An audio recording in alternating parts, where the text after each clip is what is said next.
Quand le sport devient plus que du sport. Quand il permet à des personnes marginalisées de s'insérer dans la société. Quand il permet de se réconcilier.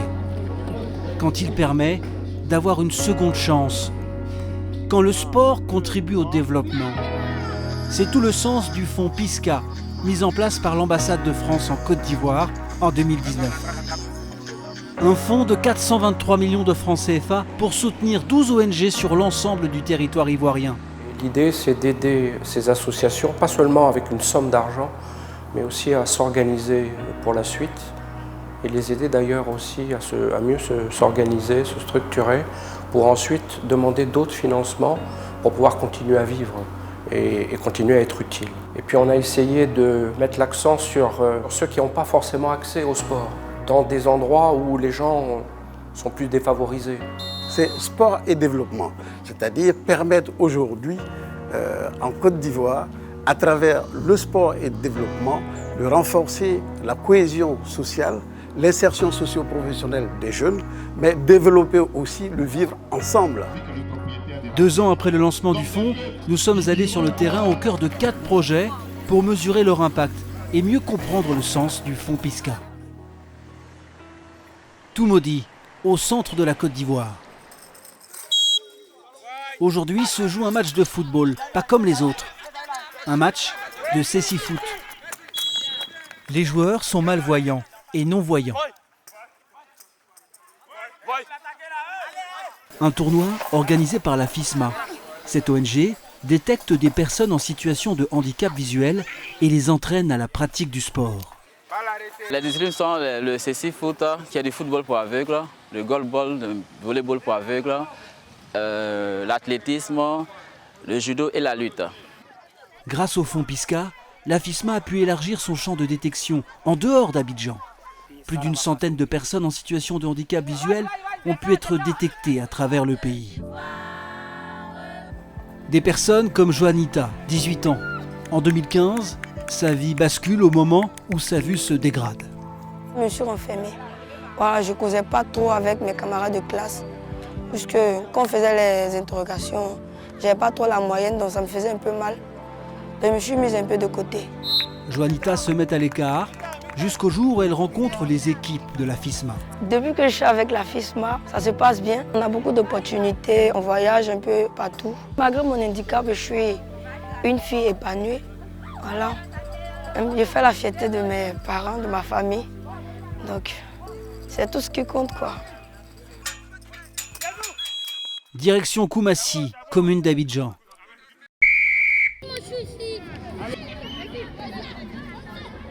Ici, plus de ballon rond, mais un ballon ovale. Nous sommes au cœur d'une compétition de rugby. Les joueurs ne craignent pas le contact physique. Pourtant, il s'agit de personnes fragiles.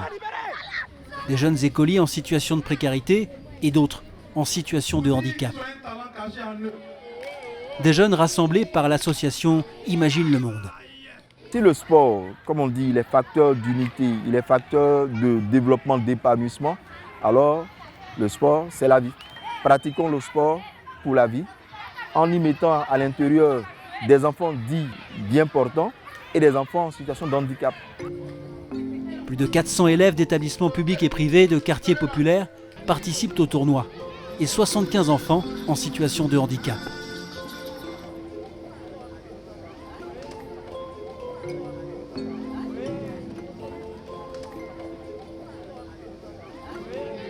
Le projet va plus loin.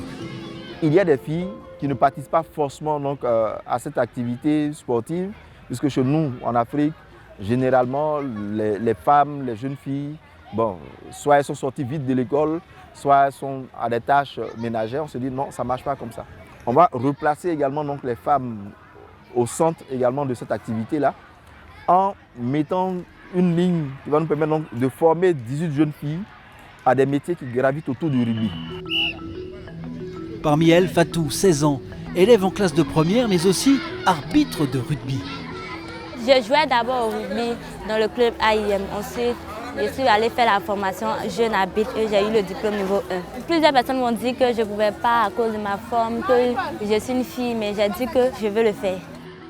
Aujourd'hui, l'accent au niveau de l'éducation, c'est l'éducation des femmes, l'éducation des jeunes filles, parce que tout en découle. Et c'est encore plus important, je dirais, dans les milieux défavorisés, pour que les femmes prennent confiance dans leur potentiel. Et au fond, une des réponses au sous-développement, ça sera les initiatives portées par des femmes. Prochain arrêt, la commune d'Abobo. Derrière ces filets, un match de handball. Rien ne prédestinait ces jeunes à jouer ensemble. Auparavant, ils se faisaient la guerre au sein de bandes rivales. Aujourd'hui, ils font partie du même camp, celui du sport. Un projet porté par l'ONG Indigo Côte d'Ivoire.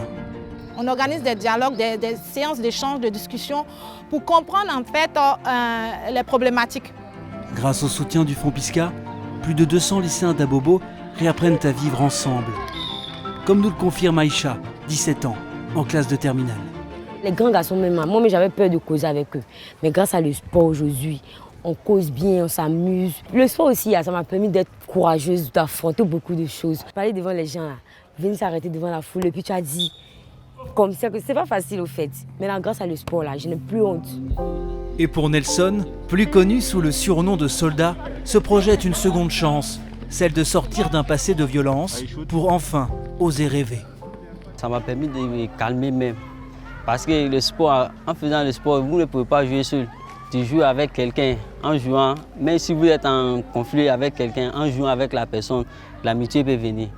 Puisque tu l'appelles par son nom déjà. Donc tu vois, mais grâce à ça aussi, là, j'ai plus de conscience et prendre mes études aussi au sérieux. En tout cas, moi, mon rêve, je suis sûr et certain que je serai un douanier. Rêver grand, viser haut, a commencé par un panier de basketball. Nous allons vous installer juste à côté là. Sur le terrain des jeunes de la commune de Yopougon. C'est parti du fait qu'après la crise de 2002, il y avait beaucoup de violence à Yopougon. Donc les jeunes ne s'entendaient pas et puis il n'y avait pas vraiment de cohésion. Donc il fallait chercher à réunir les jeunes autour de quelque chose. C'est le basket qui est choisi par l'ONG LYSD pour développer l'esprit d'équipe et de solidarité. C'est en commençant le basket que j'ai appris à m'ouvrir et à discuter avec les autres. Ça m'a permis d'avoir plusieurs amis, ça m'aide à avoir plus de maturité et ça me donne une meilleure conscience des responsabilités. Et parfois, de belles histoires se produisent, comme celle du petit Diaby. Le petit Diaby s'est fait repérer en avril dernier lors d'un camp qui a été organisé avec des experts de NBA Academy. On espère que Diaby sera le premier Ivoirien venant de la Côte d'Ivoire à jouer en NBA. Des quartiers de Yopougon au parquet de NBA, le rêve est aujourd'hui permis. À l'image de l'ensemble des 12 projets soutenus par le Fonds Pisca. Ça a permis de développer ces projets dans ces zones et de sensibiliser, d'informer ces populations, mais aussi de développer avec elles un certain nombre d'activités qui peuvent déboucher demain sur des activités génératrices de revenus pour intéresser ces jeunes et les amener à rester et à les valoriser. On peut citer l'exemple de l'équipe féminine d'Abobo de rugby qui a joué la finale, une équipe qui n'existait pas. À travers ce projet, l'équipe a été montée et elle a joué la finale qu'elle a malheureusement perdue, mais contre l'équipe de l'INGS, vous comprenez qu'elles étaient plus aguerries. Pour Fatou, Aïcha, Nelson, Charles Evans et les autres, le match ne fait que commencer.